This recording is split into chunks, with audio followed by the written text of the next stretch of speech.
மலேசியாவில் விழா நடக்குது, திரைப்பட விழா. அதையுமே நீங்கள் வந்து அரசியலுக்காக தான் பயன்படுத்திங்க. திரைப்படத்தை கூட கட்டுப்பாட்டோடு நடத்துங்கன்னு இங்கேருந்து உத்தரவு போடுறாங்க. சார் இங்கிருந்து எப்படி சார் மலேசியா கவர்மெண்ட்டுக்கு உத்தரவு போடுறாங்க? இருங்க, அங்கே இருக்கிற தமிழ் அமைச்சர்களோடு.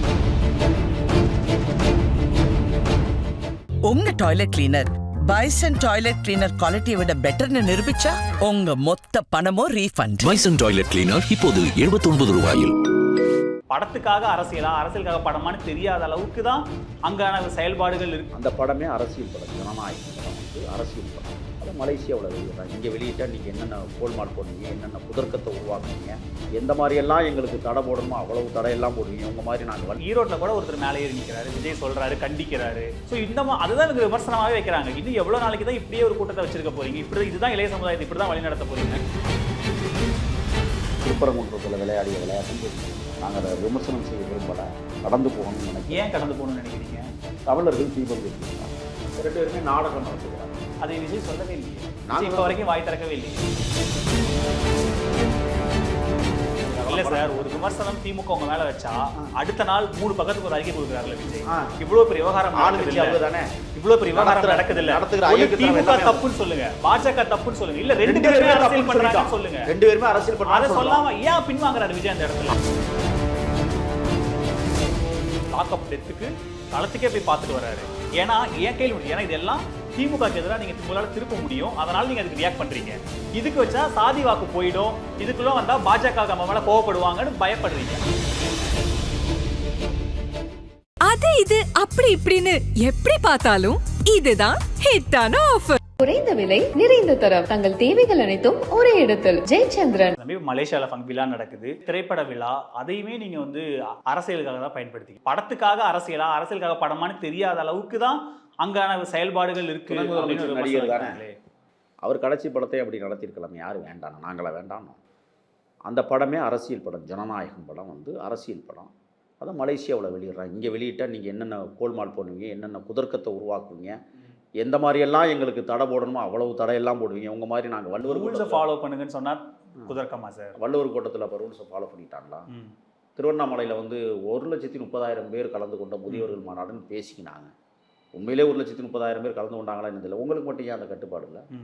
நீங்களும் சட்டத்துக்கு உட்பட்டு அங்கே கட்டுப்பாடோட இருக்காங்க சார். என்ன கட்டுப்பட மாட்டாங்க? என்ன கட்டுப்பாடு? அங்கே அந்த மாதிரி யாரும் திருவண்ணாமலை ஏறல, லைட் மேலே ஏறி நிக்கல. திருவண்ணாமலை முதியவர்கள் எல்லாரும் யூனிஃபார்ம் போட்டு ப்ராப்பரா உட்கார்ந்திருந்தாங்க சார். திருவண்ணாமலை முதியவர்கள் மாநாடு முடிஞ்சதுக்கு பிறகு சாலையில் நடந்து சென்ற ஒரு இளைஞனை காரில் அடிச்சே இழுத்துட்டு போய் 60 மீட்டருக்கு தள்ளி போட்டோம். அதான் பாதுகாப்பா?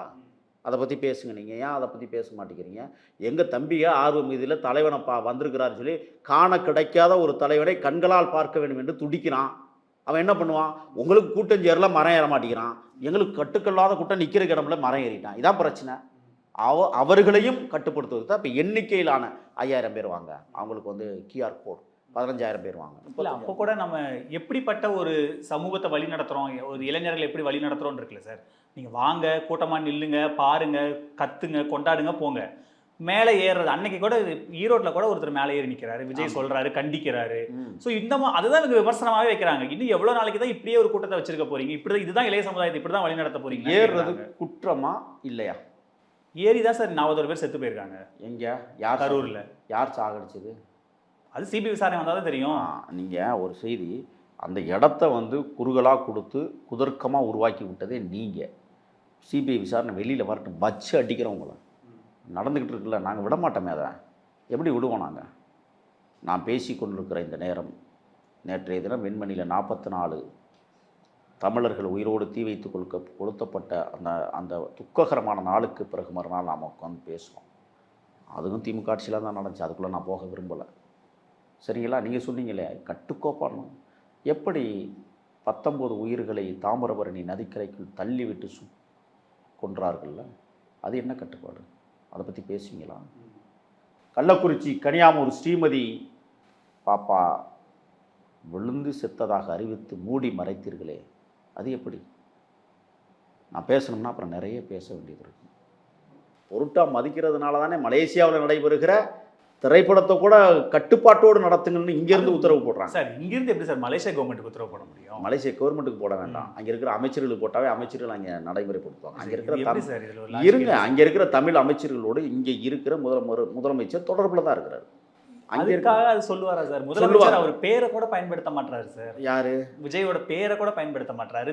நாங்களும் பயன்படுத்துறது பயன்படுத்துறது இல்ல. நாங்களும் பயன்படுத்துறது சார் அங்கிள், ஸ்டாலின் அங்கிள் நீங்க சொல்லிட்டு தானே இருக்கீங்க. இல்ல, அது நீங்க நான் அவரை ஒரு பெரிய எதிரியா நினைக்கிறீங்க. ஆனா அவர் உங்களை ஒரு பொருட்டாவே மதிக்கலையே. அதானே அப்படிதானே இருக்கு. என்னடா பயத்துல தான் அந்த பேரை உச்சரிக்கல. புரியுதுங்களா? பயம் தொட்டிக்கிச்சு. என்னடா நம்ம இந்த பேரை உச்சரிச்சுக்கிட்டு அதுக்கு ஒரு விளம்பரத்தை தேடி கொடுப்பதா அப்படின்னு தான். அதுக்கு நீங்க சொல்ற அந்த இன்டர்பிரேஷன் வச்சுக்கலாம். ம். ஆனா இன்னொரு இன்டர்பிரேஷன் அவர் ஒரு பொருட்டாவே மதிக்கலங்கிற ஒரு இன்டர்பிரேஷனும் இருக்குல்ல. இல்ல என்னன்னா பயத்துல வாய் நடுங்கி உச்சரிக்கிறது இல்லை. இதான் பிரச்சனைங்க. என்ன பண்ண போறோம்? ஐயோ நம்மளோட முடிஞ்சு போகுமா அந்த திமுக? நம்ம பிள்ளைய அதிகாரத்தில் உட்கார வச்சு அழகு பார்க்கணுமே. அதற்கு பிறகு அவன் பிள்ளையை நம்ம அழகு பார்க்குறவரை உயிரோடு இருக்கணுமே. ஆனால் நான் என்னை பொறுத்தவரை முதலமைச்சர் பல்லாண்டு காலம் வாழ்க. நாங்கள் அந்த நிலைப்பாட்டில் இருக்கிறோம். நிம்மதியாக வாழ்க்கை, வயசாகிடுச்சுன்னா ஓய்வு எடுத்துட்டு வீட்டில் போய் வாழுங்கன்னு தான் நம்ம சொல்கிறோம். வாழ்க பலமுறை சொல்கிறோம். ஆனால் இந்த மன்னராட்சி முறையை கடுமையாக இருக்கிறோம். அது மக்கள் தான் சார் தேர்ந்தெடுக்கிறாங்க. அன்னைக்கு சூழலுக்கு அந்த தொகுதியில் ஒரு சாதாரண சின்ன பயலை அல்லது கடைக்கோடி மக்களை அல்லது 35 வருஷம் 40 வருஷம் திமுகவிற்காக கொடி கட்டிய தொண்டனை நிறுத்தியிருந்தால் கூட அமோக வெற்றி பெறுவது வழக்கம். புரியுதுங்களா? குடும்பத்தில் பிறந்துட்டாருங்கிறதுக்காக உடனே வந்து இளைஞரணி, குடும்பத்தில் பிறந்துட்டாருங்கிறதுக்காக உடனே வந்து சட்டமன்றம், அந்த கட்சி பிரச்சனை சார். இளைஞரணி மக்கள்கிட்ட துணை முதல்வராக்கலாம், என்ன வேணா. அது மக்கள்கிட்ட திணிக்க கூடாதுல்ல. ஏன் மக்கள்கிட்ட என்ன திணிச்சாங்க? மக்கள்கிட்ட திணிக்க, மக்களால் தேர்ந்தெடுக்கப்பட்டவர் தானே உதயநிதி. மக்களால் தேர்ந்தெடுக்கப்பட்ட எத்தனையோ உறுப்பினர்கள் காலம் கட்சிக்குள்ள இருக்கிற பிரச்சனை சார். அது அப்புறம் நீங்க ஏன் வெளில கவலை? நீங்க நாட்டுல உணர்ந்த அறிவு எனக்கும் துணை முதலமைச்சர்னு சொல்லும்போது எனக்கு வெக்கமா இருக்குல்ல. மக்களால் தேர்ந்தெடுத்தவர் தான். எனக்கு வெக்கமா இருக்கு. மக்களால் தேர்ந்தெடுக்கப்பட்ட ஒரு எம்எல்ஏ துணை முதல்வர் ஆக. நான் என்ன சொல்றேன்னா மன்னராட்சி முறையா இல்லையா? மக்களால் ஏன் கேள்வி என்னன்னா, அவர் நேரடியா வந்து உட்கார்ந்தாரா? மக்களை சந்திச்சு மக்கள்கிட்ட வாக்கு கேட்டு வெற்றி பெற்று சட்டமன்ற உறுப்பினராக துணை முதல்வராக இருக்காரு. 5 வருஷத்துக்குள்ள இவ்வளவு சீக்கிரம் எப்படி ஆக முடியும்? ஆராஜா என்ன வந்து ஆக முடியல. இந்த அக்கறை அந்த கட்சிக்காரங்க கவலைப்படணும். நீங்க நாங்க கவலைப்பட வேண்டிய இடத்துல ஐயோ சனாதனத்துக்குள்ள இருக்கிற பிரச்சனை நீங்க பாருங்க. இல்ல சனாதனத்தை ஒழிக்கிறோம் சொல்ற இந்த கூட்டம் இப்படி ஆராஜாவை ஒதுக்கி வச்சே பாக்குதேன்னு நாங்க. அதுதான் சார் அந்த கவலை. அந்த கட்சிக்குள்ள எங்களுக்கு இருக்க அந்த கவலை கொண்டு வரீங்க அப்படின்னு கட்சிக்குள்ள ஒரு குரல் வரட்டும், கட்சிக்குள்ள ஒரு கலவரம் வரட்டும், கட்சிக்குள்ள வெடிக்கட்டும், அதான் கட்சிக்குள்ள பார்த்து சால்வ் பண்ணிக்குவாங்க. இல்ல தாவேகாக்கு ஏன் இவ்வளவு அக்கறை திமுக மேல? அது அவங்க தானே சனாதனம் பேசுறாங்க. அவங்க சமூக நீதியை பத்தி பேசுறது யாரு?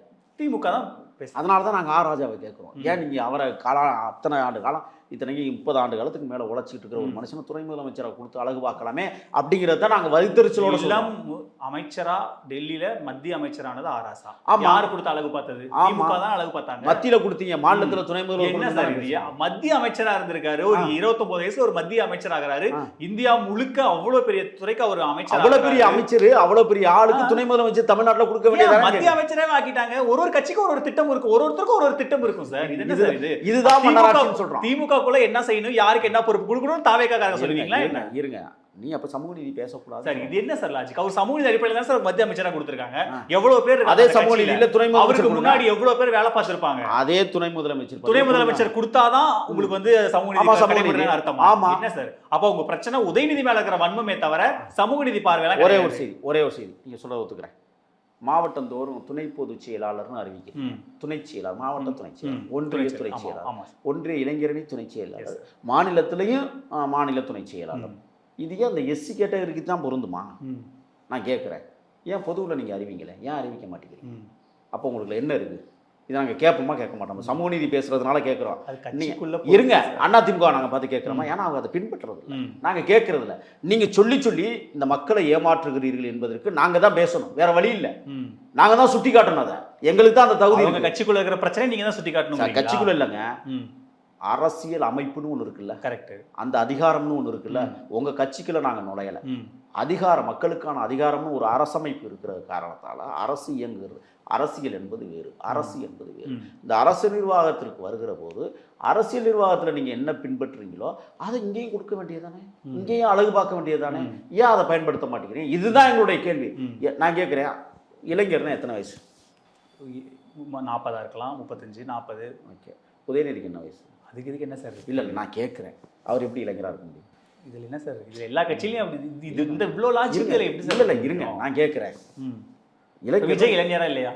இல்லை, அவர் இளைஞர் சொல்லிக்கவே இல்லை. இல்லை, இப்போ அடுத்த விஜய் வெற்றி பெற்றா தமிழ்நாட்டில் ஒரு இளம் முதலமைச்சர், ஃபாஸ்டா இயங்குற முதலமைச்சர்லாம் சொல்லிப்பீங்களா, சொல்லிக்க மாட்டீங்களா? இளம் முதலமைச்சர் நாங்கள் ஏன் சொல்ல போகிறோம்? சொல்லிப்பீங்களா? அழகான முதலமைச்சர்னு சொல்லுவோம், பேராற்றல் மிகுந்த பெரும் முதலமைச்சர்னு சொல்லுவோம். ஏன் அது இளைஞர் முதலமைச்சர் தான் சொல்லணுமா? சொல்லுங்க பாப்போம். சார் அதெல்லாம் ஏஜ் எல்லாம் ஒரு விஷயமே இல்ல சார். இளைஞர்னா இளைஞரா, மனசு ரீதியா அவங்க எவ்வளவு இளைஞர் ஆக்டிவா இருக்காங்க, இளைஞர் எவ்வளவு எனர்ஜியா ஒர்க் பண்றாங்கன்றது தான் சார் விஷயம். இளைஞர்னா இளைஞரா இருக்கணுங்க. ஏன் உதயநிதிக்கு என்ன சார் குறைச்சல்? வயசானவங்கன்னா அதுக்கு தகுந்த பொறுப்பு கொடுங்க. என்ன சார்? என்ன சார் சொல்லுங்க, சொல்லுங்க, இதை சொல்லுங்க. அப்புறம் என்ன சார்னு அப்புறம் அங்கே போயிடுவேன் நான்.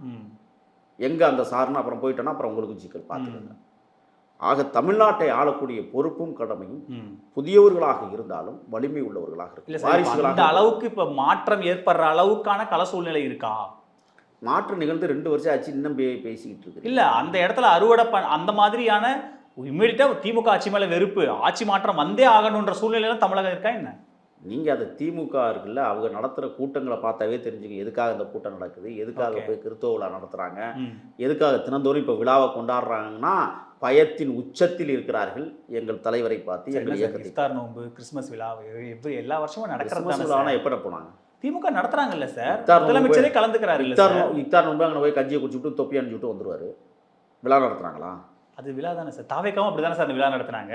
இல்லை நீங்கள் ராயப்பேட்டில் அந்த விழா தாவேக்காவும் அப்படி தானே சார் பண்ணாங்க. நாங்கள் நடத்தியதற்கு பிறகு உங்களுக்கு இப்போ என்னன்னா, ஏன்னா இவ்வளோ கூட்டம் போடுது, அப்போ நம்ம ஒன்று போடு. இந்த இப்போ முதியவர்கள் மாநாடுன்னு ஒன்று போட்டாங்கல்ல திருவண்ணாமலையில், தெரியுமா தெரியாதா? இளைஞர்கள் மாநாடு இல்லை, முதியவர்கள் மாநாடுங்க சார். அங்கே 20 வயசு பசங்கலாம் வந்திருந்தாங்க சார். அவங்க எல்லாமே எங்க நியூஸை கவர் பண்றதுக்கு நான் அவனுங்க எங்க பசங்க 20 வயசுல 25 வயசு அவனுங்க எல்லாம் எங்க பசங்க கை வயசுல விஜய் படத்தை வச்சுட்டு எங்க தலைவர் படத்தை வச்சுட்டு சிரிச்சுட்டு விளையாண்டு இருந்த காட்சியெல்லாம் வந்துச்சா இல்லையா? பாத்தியெல்லாம் இல்லையா? கிண்டல் பண்ணிட்டு இருந்தாங்க சார். என்ன யார? விஜய் கிண்டல் பண்ணிட்டு. கிண்டல் பண்ணல, கொண்டாடிக்கிட்டு இருந்தாங்க அந்த கூட்டத்துக்குள்ள. என்ன தப்பு தப்பா அவங்க சார்பில் அவங்களுக்கு போன இளைஞர்கள்லாம் எங்க போனா சோறு குச்சி குடிக்க போனாங்க. வாழத்தார் மாநாடு, வாழத்தார் திருட்டு மாநாடு பார்த்துருக்கிறீங்களா? அதுவும் திருவண்ணாமலையில் தான் நடந்துச்சு, தெரியுமா? குடியார மாநாடு திருவண்ணாமலையில் தான் நடந்துச்சு. அதெல்லாம் தெரியாதா உங்களுக்கு? எல்லா மாநாடும் அங்கே தான் நடந்துச்சு. ஏங்க ஆப்பிள் பழத்தை அள்ளிட்டு போன மாநாடும் அங்கே தான் நடந்துச்சு. இதை விட கொடுமை வேறு என்ன இருக்குது? நான் கேட்குறேன், ஆற்றுல அடிச்சுட்டு போன பாலம் ஒன்று இருக்குல்ல, 17 கோடியில் கட்டப்பட்டு, அதை பற்றி பேசுவாங்களா? சொல்லுங்கள். குற்றச்சாட்டை வைக்கிறேன். 4.25 ஆண்டுகளில் இந்த நாசகர சக்திகள், தீய சக்திகள் 7811 படுகொலைகளை செய்திருக்கிறார்கள். இந்த ஆட்சியில் அவ்வளோ நடந்திருக்கு. 33 ஆணவ படுகொலைகள் நடந்திருக்கிறது. 39 கற்பழித்து படுகொலை பெண்களை. பெண்கள் பாதுகாப்பான சூழலில் தமிழ்நாடு விளங்கவில்லை.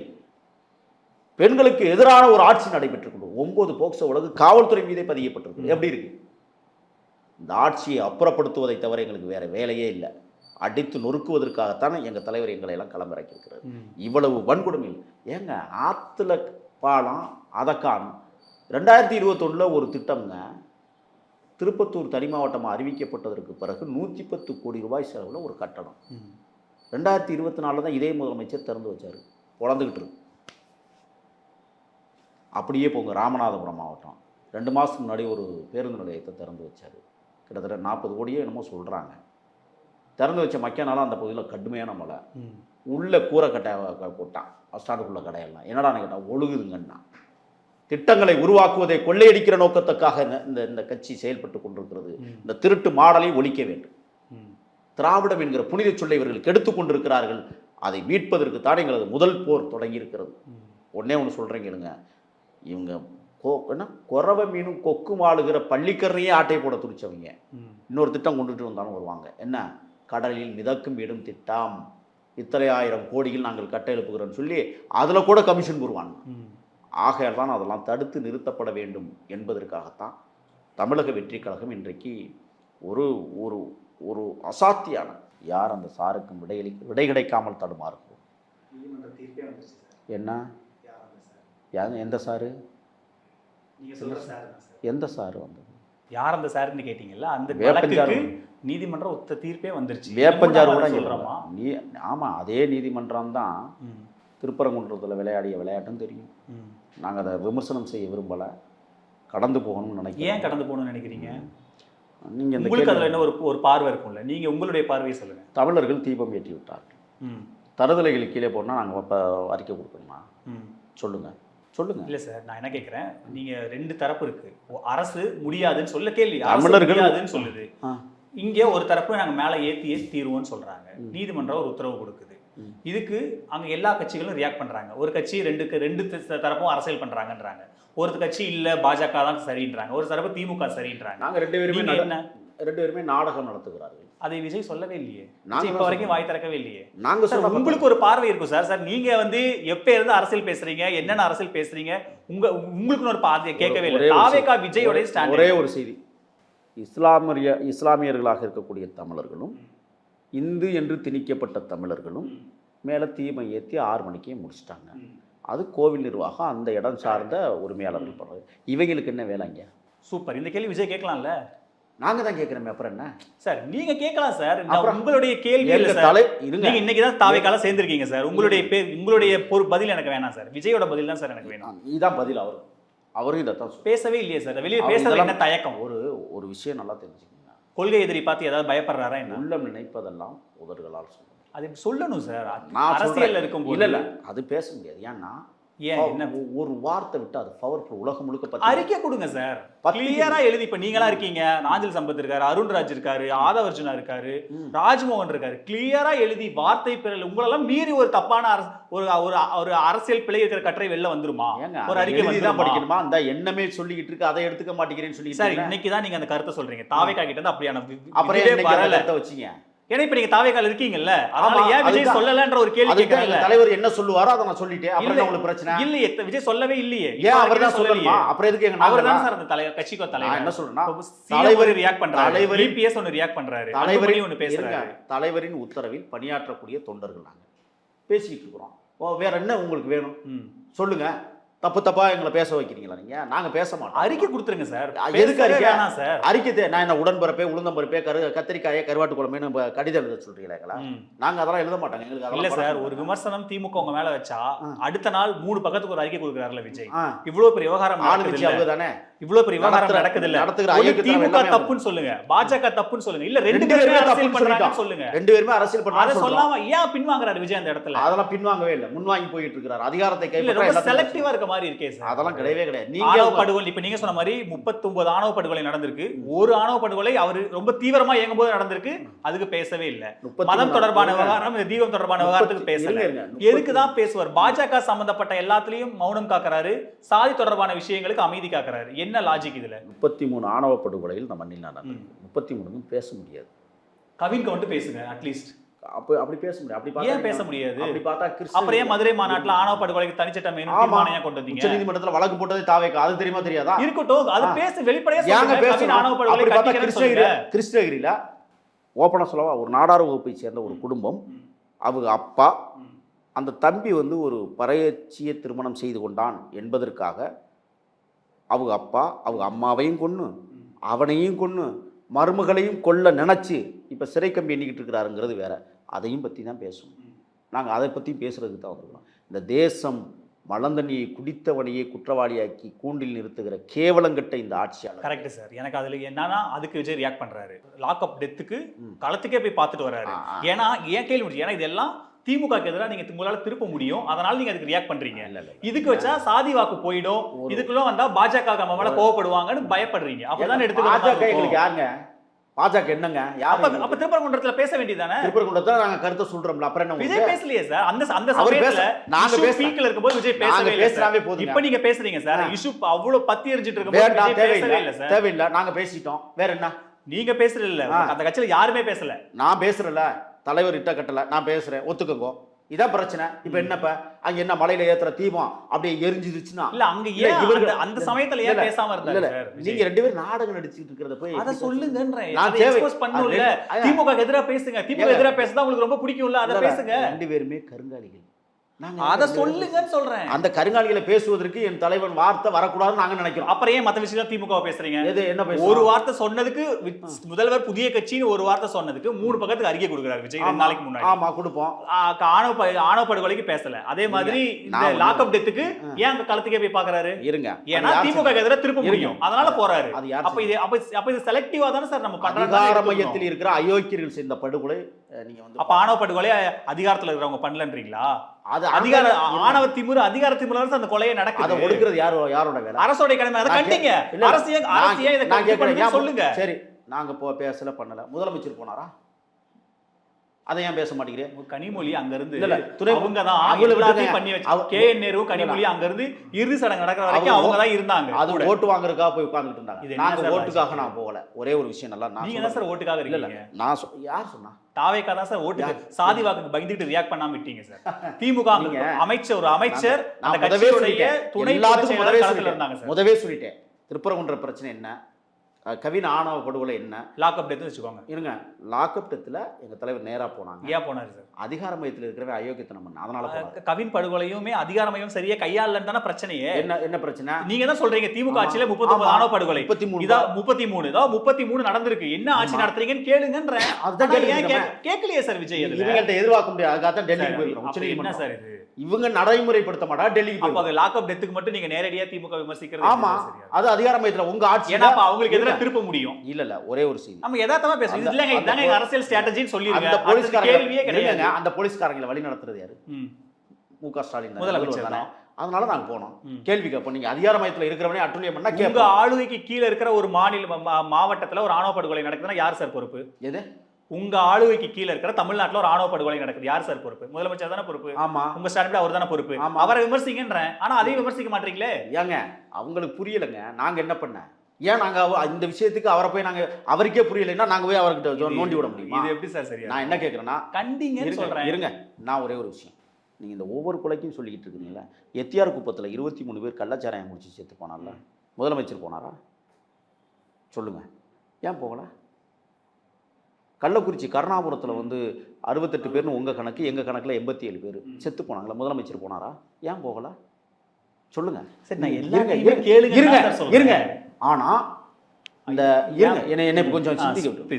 ஆனா இந்த பத்திரிக்கையாளர் ஒருத்தர் தெரியுமில்ல, அந்த பாஜகவுக்கு ஆதரவாக பேசுவார், தந்தியில எல்லாம் வேலை செஞ்சார், அவர் பேர் என்ன மறந்துட்டேன், ரங்கராஜ் பாண்டே. அவங்க அப்பா செத்ததுக்கு மட்டும் போக முடியுது? அது என்ன? அது ஏன் போனார்? இதெல்லாம் மரணம் இல்லை, அது மட்டும் மரணமா? எஸ்.வி. சேகர்னு ஒருத்தர் இருக்கிறார். அவங்க அப்பா யாருன்னு உங்களுக்கு தெரியுமா? அவங்க அப்பா பேரில் தெருவுக்கு பேர் வைக்கிறார் இந்த முதலமைச்சர். என்ன தியாகியா? இன்னொன்று சொல்கிறேன், உங்கள் கட்சியில் இருந்து உழைச்சோம்னா உங்கள் கட்சிக்காக உழைச்சிருப்பார். அவருக்காக டி நகரில் பொது இடத்துல கட்டின பாலத்துக்கு அவர் பேரை வச்சு கொண்டாடுவதற்கு என்ன காரணம்? இதெல்லாம் நீங்கள் யோசிக்கணும். முதல்ல இதெல்லாம் யோசிக்க வைக்கிறதுக்கு தான் என்னோட கேள்வி. நான் கேட்குறேன், ரங்கராஜ் பாண்டே அவங்க அப்பா பட்டியல் போன முதலமைச்சர் சொல்றேன் நானு. விமர்சிங்க, எல்லாத்தையும் விமர்சிங்க, செலக்டிவா ஏன் விடுறீங்க? அதான் விமர்சிச்சுக்கிட்டு இருக்கிறோம் சொல்றேன். விஜய் விடுறாரே, அந்த கட்சி விடுது. நாங்க இப்ப நான் அந்த கட்சி விடுது, நான் விமர்சிக்கல. அதுக்கு நீங்க பொறுப்பு. நான் என்ன கேக்குறேன், அக்கௌண்டபிளா இல்ல. ரங்கராஜ் பாண்டே அப்பாவுக்கு போன முதலமைச்சர் ஏன் கவின் படுகொலைக்கு போல? ஏன் விஜய் இதை பத்தி பேசலன்ற கேள்வி வரும்ல சார். முதலமைச்சர் போலன்னு கேக்குறீங்க, ஏன் விஜய் பேசல? பேசுவோம், எல்லாத்துக்கும் டிட் போறாரு இல்ல, சின்ன சின்ன விஷயத்துக்கு கூட பேசுறாரு இல்ல. உச்சநீதிமன்றமே போயிட்டாங்க, நீங்க எங்க போனீங்க? நாங்க அந்த கொலையே நடக்கக்கூடாது, இனிமே இந்த மாதிரி கொலைகள் தடுக்கப்பட வேண்டும் உச்சநீதிமன்றம் படுகொலைக்கு தனி சட்டம் வேணும்னு கேக்குறாங்க. அதுக்காக வழக்கே போட்டுங்க. குழு இருக்குன்னு முதலமைச்சர் வேணும்ல நாங்க கேட்கல, வேண்டவே வேண்டாம்னு வழக்கு போட்டிருக்கோம். இவங்க மாதிரி காத்துல பேசுற வார்த்தை சொல்லல. நாங்க கடமை பாதிக்கப்பட்டவங்க பக்கத்துல நிக்கணுமா நிக்க கூடாது சார்? நான் ஒரு தமிழகம் முழுக்க நான் இருக்கேன், எல்லாருடைய வீடுகள்லயும் இருக்கேன். அடுத்த முதலமைச்சர் நான் தான் சொல்றவரு. பாதிக்கப்பட்டவங்க பக்கம் நிக்கணுமா வேணாமா? நிக்கலையே. ஏன் நிக்கல? 41 கொடை நிக்கல. இங்க பாருங்க, ஆணவ படுகொலை அனிதா மரணத்துக்கும் நாங்க தான். அதான் அப்ப கட்சி ஆரம்பிக்கல சார். சரி, ஆரம்பிக்கிறதுக்கு முன்னாடியே நாங்க போயிட்டோம்ல. அப்ப அக்கறை இருந்து தானே போயிருக்கிறோம். ஏன்னா அப்ப அவருக்கு எந்த இன்டென்ஷனும் கிடையாது. அப்ப தேர்தல் காலத்துக்கே வராத ஒரு மனிதர் ஒரு சமூகத்தினுடைய பிரதிபலிப்பா தானே இங்க போயிருக்கிறாரு. ஐயோ செத்துருச்சே அப்படின்னு சொல்லி தானே போயிருக்காரு. அதை நீங்க பாராட்டுங்க தயவு. அப்ப போனவர் ஏன் இப்ப போலன்ற கேள்வி வரும்ல. ஏங்க எல்லாத்துக்கும் பக்கத்து மாவட்டத்துக்கு போறாரு சார், அஜித் படுகொலைக்கு போறாரு.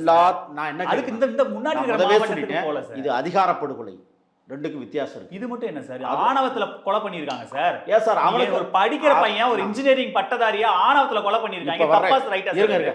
கர்நாடகா சமூக நீதி பேசுதா? இல்ல அங்கே சாதி சங்கங்களுக்கு தடை போட்டாங்க தெரியுமா? சாதி அமைப்புகளுக்கு தடை போட்டாங்க. நீங்க ஏன் வளர்த்துக்கிட்டே இருக்கீங்க?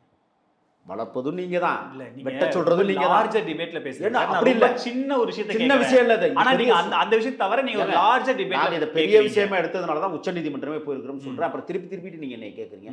கர்நாடகாவில் காங்கிரஸ் ஆளுதான் அது சமூக நீதியை பின்பற்றுகிறது. நீங்க சமூக நீதி பேசிவிட்டு என்ன பண்ணிட்டு இருக்கீங்கன்னா நாங்க கேள்வி கேட்கிறோம். நீங்க தான் எல்லாத்தையும் வளர்த்து விடுறீங்க. எல்லாத்தையும் நான் என்ன கேட்கிறேன், கருப்பர் நகரத்தின் தங்க தலைவன் அண்ணன் ஆம்ஸ்ட்ராங் படுகொலை 3 முறை உச்சநீதிமன்றத்துக்கு ஓடுறீங்களே, ஏன் கவின் ஆணவ படுகொலைக்கு உச்சநீதிமன்றத்துக்கு போகல? ஆணவ படுகொலை தடுத்து நிறுத்த முடியுங்க, ஏன் போகல? எதுக்கு இந்தியா முழுக்க அதை நடைமுறைப்படுத்தப்படணும், ஏன் போகல? சார், அதை பத்தி பேசுங்க சார். சார், அரசு பாதிக்கப்பட்டவங்க பக்கம் நிக்குது சார். எங்க நிக்குது? நீங்க நின்னீங்களா இல்லையா சார்? எங்க அவசர நிக்குது? கேள்வி. நாங்க நிக்கிறோம். நீங்க எங்க நிக்கவே இல்லையா சார்? எங்க நிக்கல? இது வரைக்கும் அவங்க ஃபேமிலி கூப்பிட்டு பார்த்தாங்க. கவின் பார்த்தா 33 குடும்பத்துக்கு நாங்க நிக்கணுங்க. எங்கங்க பார்த்து பேசுங்க. இல்ல, எல்லாரோடையும் நில்லுங்கன்னா சொல்றேன் நான். நாங்க நிக்க நிக்கிறோம். மாட்டீங்களே. யார் நிக்கலன்னு சொன்னா?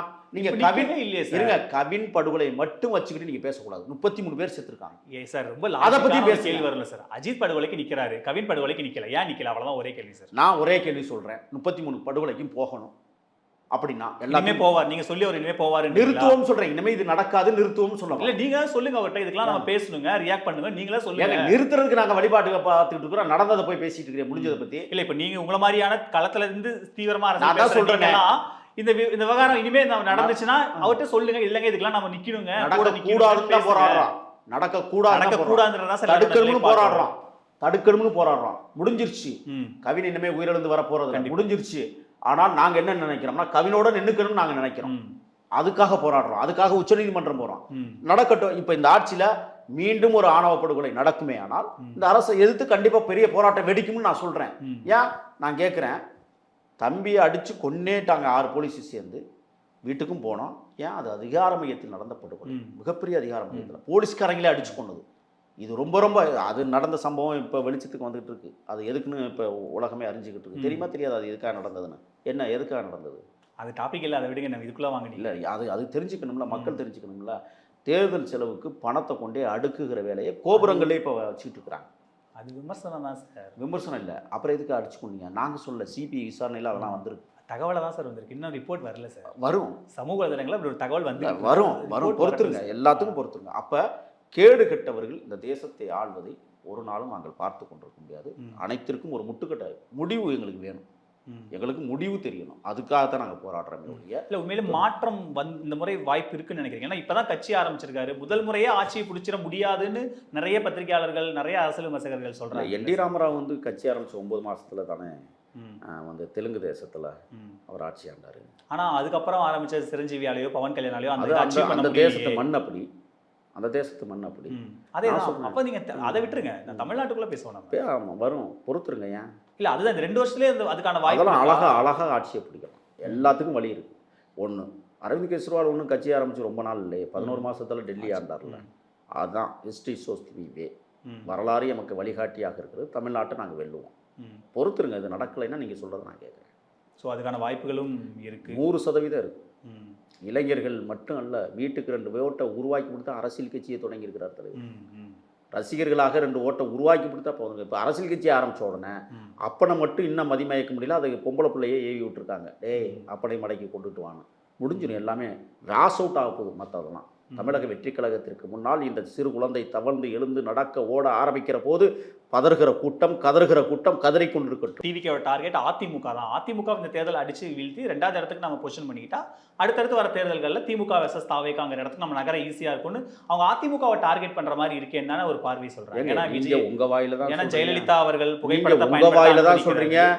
முதலமைச்சரை ஏன் ஓயாம இழுக்கிறாரு, கடிதம் எழுதுறாரு, ட்வீட் போடுறாரு, நீங்க தான் சொல்றீங்க. எங்களுக்கு டார்கெட்டு திமுக தான் முதல்ல, அண்ணா திமுக இல்லை. நான் திமுகவை வீழ்த்தணும், இந்த மண்ணில் அடியோடு அகற்றணும். அதுக்கு நீ அதிமுகவையும் வீழ்த்தணும்ல. அவங்கள்ட்ட ஒரு 20% வாக்கு இருக்குல்ல. நீங்க அதிமுகவை தாண்டி தானே திமுக கிட்ட போக முடியும். அப்படி 20% வீழ்த்தி தானே 40% போக முடியும். எங்கள்கிட்ட ஏற்கனவே 30% இப்போ வந்துருச்சு. அது தெரியாத உங்களுக்கு. இப்போ அடுத்த கட்ட போராட்டம் 32 கேட்டால் எங்க கிட்ட ஏற்கனவே 60% வந்துருச்சு. அவங்க வந்து 1.5 கோடி உறுப்பினர்களை வச்சிருக்கா. தனியாக நிற்க சொல்லுங்க, தைரியம் இருந்தா. 1.5 கோடி பேர் வச்சிருக்கிறீங்கல்ல. இந்த நாட்டில் 1 கோடி பேர் வாக்களிச்சாவே அவன் தான் முதலமைச்சர். நீங்கள் 1.5 கோடி வாக்கு எதுக்கு உங்களுக்கு கூட்டணி? இந்த கூட்டணி கட்சியெல்லாம் கொஞ்சம் வெளியில் அவங்க தயவு செய்து அவங்க ஆளட்டும். 1.5 கோடி உறுப்பினர்களை வச்சிருக்கிறாங்களாம், நடிக்கிறாங்க. மதச்சார்பின்மைக்கு இப்போ கூட நிற்கிறோன்றாங்க. எங்கே மதச்சார்பின்மை? ஏங்க அங்கேயே எதிர்ப்பு புள்ளியில எல்லாம் ஒன்றா இருக்காங்க. அங்கேயே சனாதன சக்தியில் 1000 பேர் இருக்கான். அதை பற்றி பேச மாட்டேங்குது. சாதி கட்சியில் ஒன்று சேர்த்துக்கிறது, மதவாத கட்சியில் ஒன்று சேர்த்துக்கிறது. இது எப்படி மதவாத கூட்டணி? மதவாதம் இல்லையா? ஐயா சொல்லுங்கள், நீங்கள் சொல்லுங்கள் சார். மதவாதம் இருக்குது? இல்லை. அங்கே எங்கே மதவாதம்? யார் மதவாதம் பேசுகிறான்? பேசுகிறதே இல்லை. இல்லை சொல்லுங்கள், தெரிஞ்சுக்கிறதுக்காக தான் கேட்குறேன். ஒரு மதத்திற்கென்று ஒரு கட்சியை உருவாக்கி அந்த மதத்தை சார்ந்தவர்கள் மட்டுமே பயணிக்கிற கட்சி பேர் அது மதவாதமா சார்? ஆமாம், மதவாதம் தான். சாதி கட்சியில் ஒன்று சேர்த்துக்கிறீங்க. ஒரு சாதிக்கு மட்டுமே இருக்கிற சங்க தலைவர்களை இன்னைக்கு கட்சி தலைவரை மாற்றினது இந்த கும்பல் தான். எல்லாத்தையும் அரவணைச்சிக்கிட்டு நீங்கள் பேசுகிறது சமூக நீதி. அது எப்படி? அது எல்லாருக்கும் எல்லாம், அதான் சமூக நீதி. எல்லாருக்கும் எல்லாம் கிடைக்குதா? கிடச்சிருச்சுன்னு அப்புறம் ஏன் சேரி சுடுகாடுகள் வேறு தெற்கையும் கிழக்கையுமே கிடக்கு? சுடுகாட்டுக்கு ஏன் பாதை இல்லை? காலனிகள் ஏன் தெற்கையும் கிழக்கையும் கிடக்கு? சேரிகள் ஏன் கிடக்கு? அதான் சமூக நீதியா? சமத்துவ ஊரம் கட்டுறாங்க, அதில் ஊழல் நடக்குது. சமத்துவ ஊரத்தில் என்ன நடக்குதுன்னா, சரியா நீ அங்கிட்டு கிழக்கு அங்கிட்டு போ, நீ என்ன நடுப்புடி, நீ நடுவில் இரு, உனக்கு கண்ணு தெரியா, நீ கடைசியாக இரு, கால் ஊனமா நீ கடைசியில் போ. இந்த அவலக்கொடுமைகள் தமிழ்நாட்டில் சமத்துவ ஊரத்தில். நான் கேட்குறேன், சமத்துவ ஊரம் கட்டுங்க, எங்கே சமத்துவ சுடுகாடு உருவாக்கிட்டாங்களா? எங்கேயாவது ஒன்று சொல்லுங்க பார்ப்போம். சென்னையை விட்டுருங்க, இது எல்லாம் இங்கே வந்து வேறு கிராமப்புறங்களில் இருக்கிறத பேசுவோம், மாவட்டந்தோறும் இருக்கிறத பேசுவோம். எல்லாமே பொய்யா பேசிக்கிட்டு மக்களை திசை திருப்புகிற வழியை கலவரங்களை உருவாக்கி சாதி சங்கங்களை ஊக்குவித்து இந்த இப்போ துறை முதலமைச்சர் கோயம்புத்தூரில் போய் என்னமோ ஒரு கவுண்டர்னு சொல்லிட்டு 9 தடவை உச்சரிச்சிருக்கிறார் ஒருத்தனை, யாரோ ஒருத்தனை, அது யாருன்னு எனக்கு தெரியல. இது எப்படி சமூக நீதியாக இருக்க முடியும்? வேறு இருக்கப்பட வேண்டும். அதுக்கு தான் எங்கள் தலைவர் பிறப்புக்கும் எல்லா உயிருக்கும் என்கிற மகத்தான வள்ளுவ தத்துவத்தை இந்த மண்ணிற்கு வழங்கி தந்து களம் செல்வதற்கு எங்களை படை வீரர்களாக அனுப்பியிருக்கிறார். வாருங்கள், வெற்றி வாகை மலரை கரங்களில் ஏந்தி யானைகள் எங்களுக்கு மலர் மாலை சூடுகிற நாளை வெகு விரைவில் எதிர்பார்ப்பீர்கள். களத்தில் நாங்களே வெற்றி பெறுவோம். நன்றி சார், இவ்வளோ நேரம் உங்கள் நேரத்தை எங்களோட செலவழிச்சதுக்கு ரொம்ப நன்றி. உங்க toilet cleaner bison toilet cleaner குவாலிட்டியை விட பெட்டர்னு நிரூபிச்சா உங்க மொத்த பணமும் ரீஃபண்ட். பைசன் டாய்லெட் கிளீனர் இப்போது 79 ரூபாயில். அது இது அப்படி இப்படின்னு எப்படி பார்த்தாலும் இதுதான் ஹிட்டான ஆஃபர். குறைந்த விலை நிறைந்த தரம் தங்கள் தேவைகள் அனைத்தும் ஒரே இடத்தில். ஜெயச்சந்திரன்.